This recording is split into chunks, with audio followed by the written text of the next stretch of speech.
Hello everyone, welcome to our channel the law hack. एक बार फिर से आ गए हम कुछ नया वीडियो लेकर के। इस बार पढ़ाने वाले ट्रिब्यूनल क्या होता है, कॉन्स्टिट्यूशन प्रोविजंस भी देखेंगे और बेसिक चीजें भी देखेंगे कि ट्रिब्यूनल के बारे में, कि ट्रिब्यूनल होता क्या है। ठीक है, फटाफट से समझ लेते हैं। 3 पॉइंट में ये समझ आ जाएगा कि ट्रिब्यूनल क्या चीज है। Adjudicatory bodies which lies outside the sphere of ordinary judicial system. मतलब हमारे यहाँ का एक ऑर्डिनरी जुडिशियल सिस्टम है जिसमें क्या क्या होता है, हायरार्की होती है। कैसी होती है? सबसे ऊपर सुप्रीम कोर्ट होता है, फिर उसके नीचे हाई कोर्ट होता है, फिर सबऑर्डिनेट कोर्ट्स आते हैं। ठीक है, ये भी कॉन्स्टिट्यूशन में दिया हुआ है। ऐसे ही क्या होता है, ये हमारा क्या जुडिशियल सिस्टम है। लेकिन इस ऑर्डिनरी जुडिशियल सिस्टम के बाहर भी कुछ बॉडीज हैं जो कि जुडिशियरी का काम कर रही है, जस्टिस प्रोवाइड करवा रही है। तो वो बॉडीज कौन सी है? तो वो ट्रिब्यूनल बॉडीज है।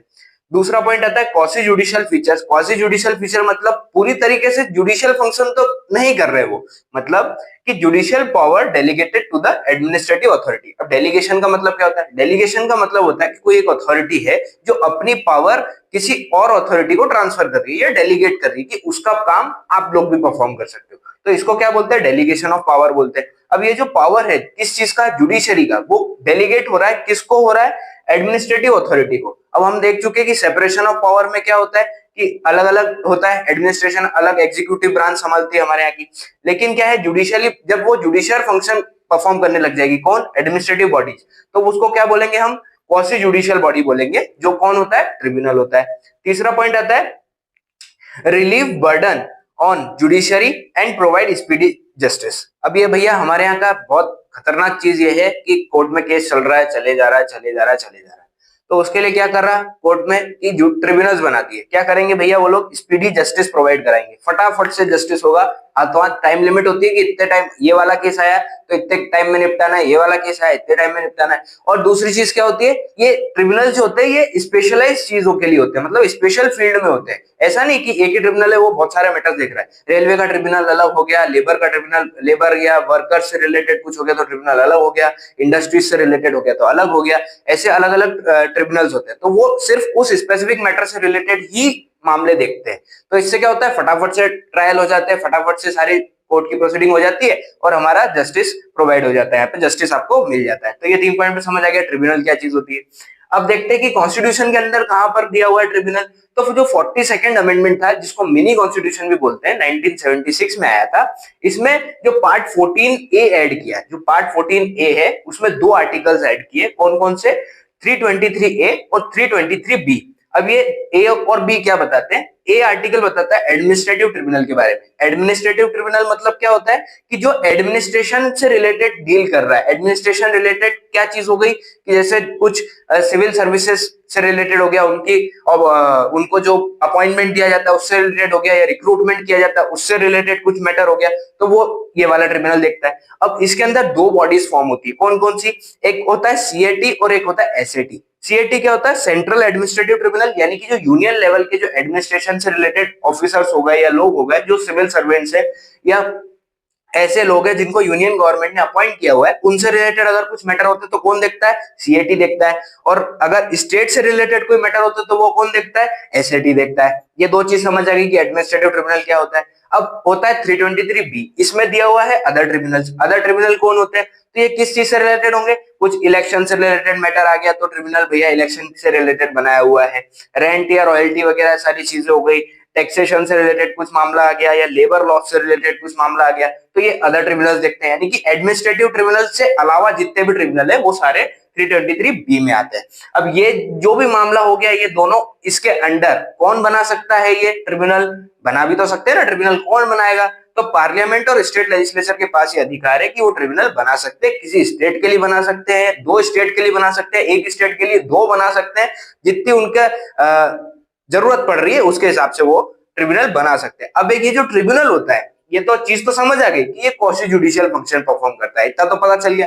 अब क्या होता है, अपने यहाँ कुछ लॉज है, आईपीसी है, सीआरपीसी है, अब चेंज हो गया बीएनएस और बीएनएसएस हो गया है। लेकिन ये जो क्रिमिनल लॉज हो गए या एविडेंस लॉ हो गया, इन सब ये जो मेजर लॉज होते हैं जो गवर्न करते हैं पूरी प्रोसीजर को, ये फॉलो करने के लिए ट्रिब्यूनल बाइंड नहीं है। ये जरूरी नहीं है कि ट्रिब्यूनल फॉलो करे, इनका अपना एक अलग प्रोसीजर हो सकता है इनकी प्रोसीडिंग का। लेकिन एक नेचुरल जस्टिस का प्रिंसिपल होता है, वो नेचुरल जस्टिस का प्रिंसिपल ट्रिब्यूनल को जरूर फॉलो करना पड़ेगा जस्टिस प्रोवाइड कराने के लिए।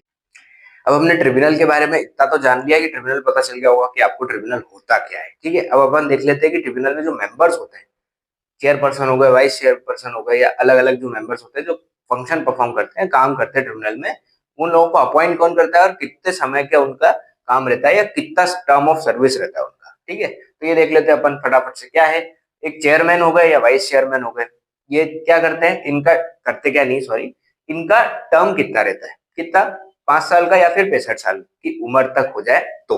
इन दोनों में से जो पहले आ जाए, यानी कि 5 ईयर कंप्लीट हो गए या फिर 65 ईयर ऑफ एज कंप्लीट हो गई। मान लीजिए वो 62 ईयर्स के हैं तो वो 3 साल काम करेंगे, भले ही उनका 5 साल का पूरा नहीं हुआ है काम, लेकिन उनको पोस्ट अपनी छोड़नी पड़ेगी। तो ये इनके लिए हो गया चेयरपर्सन और वाइस चेयरपर्सन, या चेयरमैन और वाइस चेयरमैन।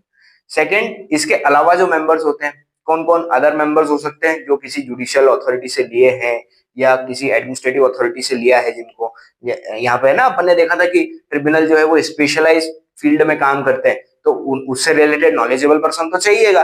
मान लो कुछ लेबर या इंडस्ट्रियल डिस्प्यूट आ गया है तो ऐसा कोई पर्सन चाहिएगा ना जो लेबर लॉस को अच्छी तरीके से जानता हो, तो उनको लिया हो तो वो अदर मेंबर्स हो जाते हैं। इनका कितना रहता है सर्विस का टाइम, 5 साल या 62 साल की उम्र, दोनों में से जो पहले हो जाए, जैसा यहाँ था वैसा यहाँ पे भी है। अब इनको अपॉइंट कौन करता है, तो इनको प्रेसिडेंट अपॉइंट करता है। कौन किन लोगों को, members are drawn from judicial as well as administrative service, यानी कि जुडिशियल और एडमिनिस्ट्रेटिव सर्विस से भी ये मेंबर्स जो है लिए जाते हैं, जो ट्रिब्यूनल में बैठते हैं, और इनको अपॉइंट कौन करता है, प्रेसिडेंट अपॉइंट करते हैं। अब यहाँ पे जो अपन ने देखा था सीएटी और एसएटी, यानी कि जो सेंट्रल एडमिनिस्ट्रेटिव ट्रिब्यूनल था या स्टेट एडमिनिस्ट्रेटिव ट्रिब्यूनल था, ये एस्टेब्लिश कैसे होता है, मतलब कौन बनाता है इनको, कुछ एक तो ऐसा कुछ लेजिस्लेशन तो होगा जो इनको बनाता है, ऐसा कुछ एक्ट होगा, ऐसा कुछ लॉ होगा जिससे ये गवर्न होते हैं। तो 1985 में एक एक्ट आया था, कौन सा, एडमिनिस्ट्रेटिव ट्रिब्यूनल एक्ट 1985। इसके अंडर ये दोनों बॉडीज फ्रेम की जाती है या बनाई जाती है। अब पहले ऐसा होता था कि ट्रिब्यूनल से अपील कहां जाती थी, डायरेक्ट सुप्रीम कोर्ट अपील जाती थी, लेकिन अब अपील कहां जाती है, हाई कोर्ट के पास अपील जाती है, फिर सुप्रीम कोर्ट के पास जाती है। इसके ऊपर एक लैंडमार्क केस भी है कि भैया अपील अब हाई कोर्ट के पास जाएगी। तो ये केस कौन सा है, ये आप लोग बताइए कमेंट करके। बाकी जो एसएटी होता है, ये कौन से फंक्शन परफॉर्म करता है, जो सीएटी परफॉर्म करता है। एसएटी किसके लिए, स्टेट के लिए है, सीएटी के लिए, सेंटर के लिए।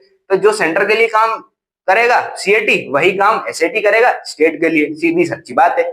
लेकिन जो सेंट्रल के उसमें प्रेसिडेंट अपॉइंट कर रहे हैं ना मेंबर्स को और चेयरमैन को, यहाँ क्या होता है, स्टेट एडमिनिस्ट्रेटिव ट्रिब्यूनल में कौन अपॉइंट करते हैं, अपॉइंट तो प्रेसिडेंट ही करते हैं, लेकिन गवर्नर से सलाह मशवरा करके करते हैं, एडवाइस लेकर के अपॉइंट कर दिया जाता है ट्रिब्यूनल के मेंबर्स को या चेयरमैन को।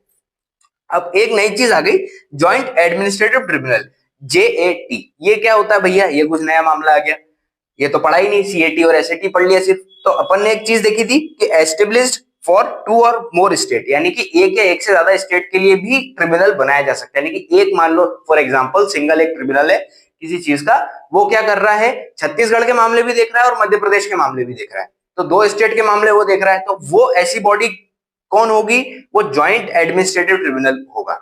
अब ट्रिब्यूनल के बारे में इतना सारा समझ आ गया कि ट्रिब्यूनल क्या है, मेंबर्स क्या है, ये अपन ने सारी बेसिक चीजें देखी, अपन बहुत डीप में नहीं गए, क्योंकि ट्रिब्यूनल एग्जाम पर्पस से अगर देखा जाए तो ट्रिब्यूनल से रिलेटेड क्वेश्चन आता है, तो मेनली आप ये सब लिख करके काफी अच्छे नंबर आपको मिल जाएंगे। लेकिन ये सब प्रॉपर लिखना पड़ेगा, ऐसा नहीं कि थोड़ा बहुत कुछ लिख के आ गए नंबर चाहिए, ऐसा नहीं होता है। तो ये जो ट्रिब्यूनल है इसके बारे में अपन ने बेसिक चीज समझ ली। अब फीचर्स आप लोग खुद अपने हिसाब से बना सकते हो, यहाँ तक वीडियो देख करके क्या क्या बना सकते हो। एक हो जाएगा आपका कि क्वासी जुडिशियल बॉडी हो गई, एक हो जाएगा स्पीडी ट्रायल प्रोवाइड करवाती है, एक हो जाएगा कि बर्डन कम करती है, एक हो जाएगा आपका कि ये जो अपॉइंट होता है ये प्रेसिडेंट अपॉइंट करते हैं, एक हो जाएगा कि आप टाइप्स बता सकते हो ट्रिब्यूनल के कौन कौन से होते हैं एडमिनिस्ट्रेटिव, उसमें आप बता सकते हो सीएटी, एसएटी और जेएटी हो गया, एक अदर ट्रिब्यूनल्स हो गए, ये आप टाइप्स बना सकते हो अपने आप से। तो आंसर फ्रेम आप यहाँ तक आराम से कर सकते हो पूरा वीडियो देख करके।